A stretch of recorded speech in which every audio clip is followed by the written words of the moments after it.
ಈಗೇನಿದ್ರು Prajwal Revanna video ಪ್ರಕರಣವೇ ಬಹಳ ದೊಡ್ಡ ಮಟ್ಟದಲ್ಲಿ ಸದ್ದು ಮಾಡ್ತಾ ಇದೆ. ಈ ಪ್ರಕರಣಕ್ಕೆ ಸಂಬಂಧಪಟ್ಟಂತೆ ಎಸ್ಐಟಿ ತನಿಖೆ ಕೂಡ ಈಗ ಬಹಳ ಚುರುಕಾಗಿದೆ. ಬೆಂಗಳೂರಿನ ಸಿಐಡಿ ಕಚೇರಿಯಲ್ಲಿ ಸಂತ್ರಸ್ತೆಯರ ವಿಚಾರಣೆ, ವಿಡಿಯೋದಲ್ಲಿರುವಂತಹ 5 ಸಂತ್ರಸ್ತೆಯರ ಮಾಹಿತಿಯನ್ನ ಕಲೆ ಹಾಕಲಾಗಿದೆ.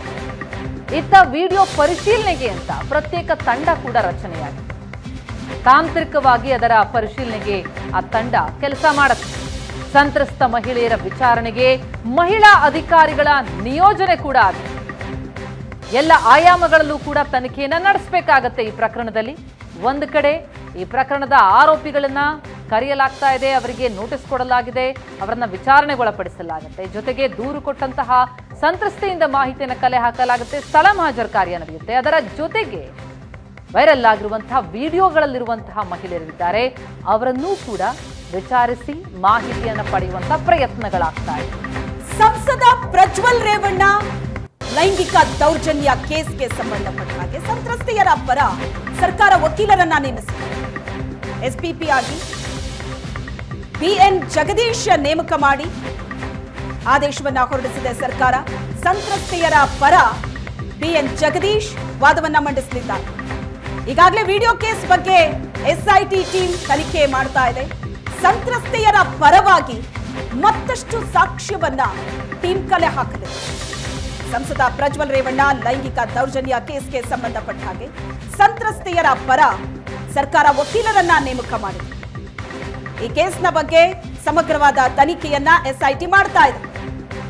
ಅದರ ಜೊತೆಗೆ ಸಂತ್ರಸ್ತೆಯರ ಪರ ವಕೀಲರನ್ನ ಸರ್ಕಾರ ನೇಮಕ ಮಾಡಿದೆ. ಈ ಕೇಸ್ ಈಗ ಬಹಳ ದೊಡ್ಡ ಮಟ್ಟದಲ್ಲಿ ಸೌಂಡ್ ಮಾಡ್ತಾ ಇದೆ. ಪ್ರಕರಣದ ತನಿಖೆ ಕೂಡ ಬಹಳ ಚುರುಕಾಗಿ ನಡೀತಾ ಇದೆ.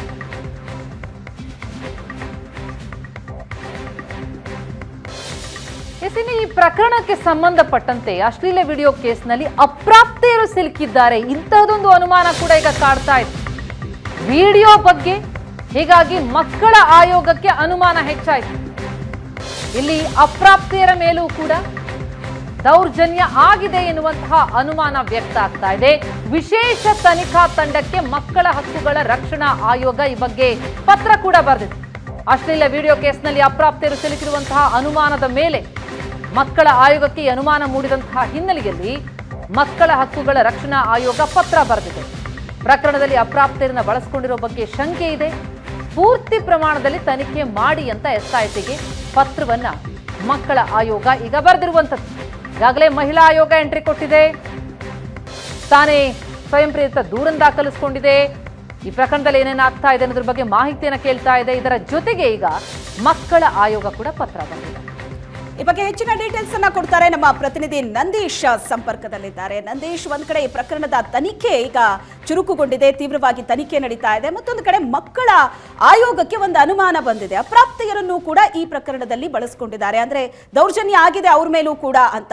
ಸೊ ಈ ಒಂದು ನಿಟ್ಟಿನಲ್ಲಿ ಎಸ್ಐಟಿಗೆ ಪತ್ರ ಬರೆದಿದ್ದಾರೆ. ಏನಿದೆ ಪತ್ರದಲ್ಲಿ? ಈ ಪ್ರಕರಣ ಬಹಳ ಗಂಭೀರವಾದ ಸ್ವರೂಪ ಪಡ್ಕೋತಾ ಇದೆ. ಹಾಗಾದ್ರೆ ಶ್ರದ್ಧೆ, ಏನಂತಂದ್ರೆ ಪ್ರಜ್ವಲ್ ರೇವಣ್ಣ ವಿಡಿಯೋ ಏನ್ ಪ್ರಕರಣ ಏನಿದೆ ಅದು ಸುಮಾರು 2,500ಕ್ಕೂ ಹೆಚ್ಚು ವಿಡಿಯೋಗಳಿದೆ. ಅದನ್ನ ಈಗಾಗಲೇ ಎಸ್ಐಟಿ ತನಿಖೆ ನಡೆಸ್ತಾ ಇರುವಂತದ್ದು. ಈ ಒಂದು ವಿಡಿಯೋಗಳಲ್ಲಿ ಅಪ್ರಾಪ್ತ ಬಾಲಕಿಯರನ್ನು ಕೂಡ ಈ ಪ್ರಕರಣದಲ್ಲಿ ಬಳಸಿಕೊಳ್ಳಲಾಗಿದೆ ಅನ್ನುವಂತ ಒಂದು ಅನುಮಾನ ಈಗ ಕರ್ನಾಟಕ ರಾಜ್ಯ ಮಕ್ಕಳ ಹಕ್ಕುಗಳ ಆಯೋಗ ಕೂಡ ಕಾಡ್ತಾ ಇರುವಂತದ್ದು. ಹೀಗಾಗಿ ಎಸ್ಐಟಿಗೆ ಒಂದು ಪತ್ರವನ್ನ ಬರೆದಿರುವಂತದ್ದು ಆಯೋಗದ ಅಧ್ಯಕ್ಷರು. ಏನಂತಂದ್ರೆ ಈ ಒಂದು ಪ್ರಕರಣದಲ್ಲಿ ಸುಮಾರು 2,500-3 ಸಾವಿರ ಏನು ವಿಡಿಯೋಗಳಿದೆ ಅನ್ನುವಂತ ಒಂದು ಕೇಳ್ಪಡ್ತಾ ಇದೆ. ಅದರಲ್ಲಿ ನೀವು ತನಿಖೆ ನಡೆಸುವಂತ ಸಂದರ್ಭದಲ್ಲಿ ಏನೆಲ್ಲ ಈ ಅಪ್ರಾಪ್ತ ಬಾಲಕಿಯರನ್ನ ಬಳಸಿಕೊಂಡಿದ್ದೆ ಆದಲ್ಲಿ ಇದು ಕರ್ನಾಟಕ ರಾಜ್ಯ ಮಕ್ಕಳ ಹಕ್ಕುಗಳ ಆಯೋಗಕ್ಕೆ ನೀವು ಮಾಹಿತಿಯನ್ನ ಕೊಡಬೇಕು ಅನ್ನುವಂಥದ್ದು ಈಗ ಎಸ್ಐಟಿಗೆ ಪತ್ರದಲ್ಲಿ ಹೇಳಿರುವಂತದ್ದು. ಪೂರ್ಣ ಪ್ರಮಾಣದಲ್ಲಿ ತನಿಖೆ ಆದ ನಂತರ ಅದರ ರಿಪೋರ್ಟ್ ಅನ್ನು ಕೂಡ ನೀವು ಕರ್ನಾಟಕ ಮಕ್ಕಳ ಹಕ್ಕುಗಳ ಆಯೋಗಕ್ಕೆ ಕೊಡಬೇಕು. ಮತ್ತೆ ಇದರಲ್ಲಿ ಎಷ್ಟು ಜನ ಅಪ್ರಾಪ್ತ ಬಾಲಕಿಯರು ಇದ್ದಾರೆ ಅನ್ನುವಂತ ನಮಗೂ ಕೂಡ ಅನುಮಾನ ಇದೆ ಅನ್ನುವಂತ ಒಂದು ಆತಂಕವನ್ನ ವ್ಯಕ್ತಪಡಿಸಿರುವಂತದ್ದು. ಶ್ವೇತಾ, ಓಕೆ, ಹಾಗಾದ್ರೆ ಈಗ ಸಿಕ್ಕಿರುವಂತಹ ಒಂದಷ್ಟು ವಿಡಿಯೋಗಳೇನಿದೆ, ಆ ವಿಡಿಯೋದಲ್ಲಿ ಏನಾದ್ರೂ ಇದ್ರ ಬಗ್ಗೆ ಮಾಹಿತಿ ಸಿಗ್ತಾ ಇದೆಯಾ? ಅಂದ್ರೆ ಈಗ ಮಕ್ಕಳ ಆಯೋಗ ಇಂಥದ್ದೊಂದು ಅನುಮಾನ ವ್ಯಕ್ತಪಡಿಸ್ತಾ ಇದೆ ಅಂದ್ರೆ ಹೇಗೆ ಈ ಅನುಮಾನ ಬಂದಿದ್ದು, ಹೇಗೆ ಆ ತರ ಆಗಿದ್ರ ಬಗ್ಗೆ ಏನಾದ್ರೂ ವಿಡಿಯೋ ಸಿಕ್ಕಿದ್ಯಾ? ಸೊ ಆ ನಿಟ್ಟಿನಲ್ಲಿ ಯಾರಾದ್ರೂ ಮೌಖಿಕ ದೂರ ಏನಾದ್ರೂ ಕೊಟ್ಟಿದ್ದಾರಾ? ಇದ್ರ ಬಗ್ಗೆ ಏನಾದ್ರೂ ಇನ್ಫಾರ್ಮೇಶನ್? ಸದ್ಯಕ್ಕೆ ಈಗ ಕರ್ನಾಟಕ ರಾಜ್ಯ ಮಕ್ಕಳ ಹಕ್ಕುಗಳ ಆಯೋಗಕ್ಕೆ ಆ ತರದ್ದು ದೂರು ಬಂದಿಲ್ಲ. ಯಾಕೆಂತಂದ್ರೆ ಸುಮಾರು 3,000 ವಿಡಿಯೋಗಳು ಇದೆ ಅನ್ನುವಂಥದ್ದು ಈಗ ಕೇಳ್ಪಡ್ತಾ ಇದೆ. ಈ ಒಂದು ವಿಡಿಯೋಗಳಲ್ಲಿ ಅಪ್ರಾಪ್ತ ಬಾಲಕಿಯರು ಇರಬಹುದು ಅನ್ನುವಂತ ಒಂದು ಶಂಕೆ ಕೂಡ ಕರ್ನಾಟಕ ರಾಜ್ಯ ಮಕ್ಕಳ ಹಕ್ಕುಗಳ ಆಯೋಗದವರು ವ್ಯಕ್ತಪಡಿಸಿರುವಂತದ್ದು. ಹೀಗಾಗಿ SIT ಏನೀಗ ತನಿಖೆ ನಡೆಸ್ತಾ ಇದೆ. ಈ ಒಂದು ವಿಡಿಯೋಗಳ ಪರಿಶೀಲನೆ ಸಂದರ್ಭದಲ್ಲಿ ಅಪ್ರಾಪ್ತ ಬಾಲಕಿಯರು ಕಂಡು ಬಂದಲ್ಲಿ ಅಂತಹ ಪ್ರಕರಣಗಳನ್ನ ದಾಖಲಿಸಿಕೊಂಡು ನೀವು ನಮ್ಮ ಆಯೋಗಕ್ಕೆ ಮಾಹಿತಿಯನ್ನ ಕೊಡಬೇಕು ಅನ್ನುವಂಥದ್ದು. ಪೂರ್ಣ ಪ್ರಮಾಣದಲ್ಲಿ ತನಿಖೆ ಮಾಡುವಂತೆ ಈಗಾಗಲೇ ಕರ್ನಾಟಕ SIT ಗೆ ಪತ್ರ ಬರ್ತಿರುವಂತದ್ದು ಮಕ್ಕಳ ಆಯೋಗ. Okay, thank you Nandish.